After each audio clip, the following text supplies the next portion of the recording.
Played some Team Deathmatch earlier, and I thought I'd showcase some Battlefield 4 experts in action. Firstly, this guy, who blows himself up with a gas tank, and then onto the tactical mastermind, that is, the RPG Staircase Camper. They are the reason we won this round, the cream of the Battlefield crop. I went full Rambo today, picked up the M60 light machine gun. If I'm honest, I wasn't really looking forward to this one at all. I have briefly played with this gun when it came out as part of the Second Assault expansion, but I did not get on with it. However, as my time with this weapon grew, my confidence and ability with it changed dramatically. What was a terrible start had a really nice finish.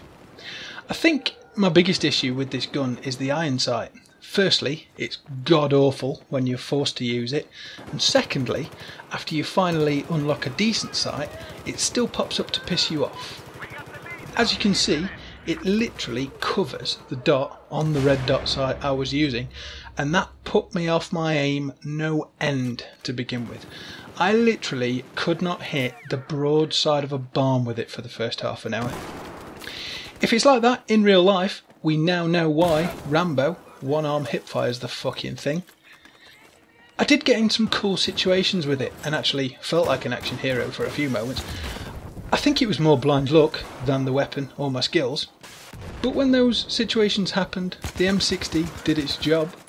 Into the stats for it, it fires 570 rounds per minute, has a muzzle speed of 600 meters per second, a max damage of 33 and a minimum damage of 25.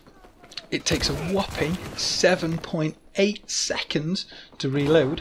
It's belt fed and has 100 rounds. So this gun has got one, if not the slowest fire rate in the game. In fact, without doing any research, I cannot think of anything that shoots slower. However, this bad boy hits like a truck. It's a minimum 4-shot kill at any range, so the RPM, although being a hindrance, does not remove its killing potential.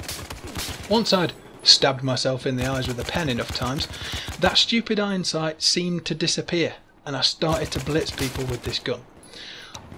On rare occasions, if you can hit a double headshot, they're dead before they knew they were alive. My opinion on the best LMGs has not changed. I'd still put the M240 Bravo and the MG4 as being better weapons. Also, don't stab yourself in the eyes with a pen. I was joking. It won't help you see more things. In fact, it's likely to lead to you seeing less things. I've picked up the gun as part of my epic quest for mastery of all the weapons in Battlefield 4. If I hadn't set myself this task, I'd likely have never touched it again. And I'd have missed out on, to be honest, quite a satisfying weapon, so I'm glad I've revisited it.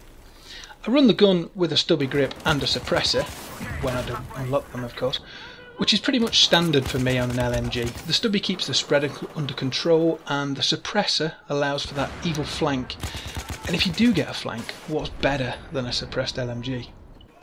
I think I may try this gun out with an angled grip before I'm done using it, because I did find myself mainly killing people with tap fire and not bursts.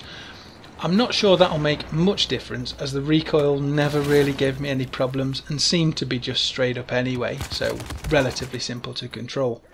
The next LMG on my list is the RPK-74, but I'm going to have to wait because this gun is currently being toyed with on the CTE servers and may be getting a boost. On the CTE servers currently, they have upped the damage and the recoil of the RPK-74 to give the gun a bit more punch, which I think is necessary because it's basically just the same as the RPK-12 with a slower reload and a smaller mag. I'll have to leave that one until it's confirmed what they're going to do with it and then take a look at it then. As always, if you have any questions or comments, please leave them in the comment section below. And that's all for now. Have a good day.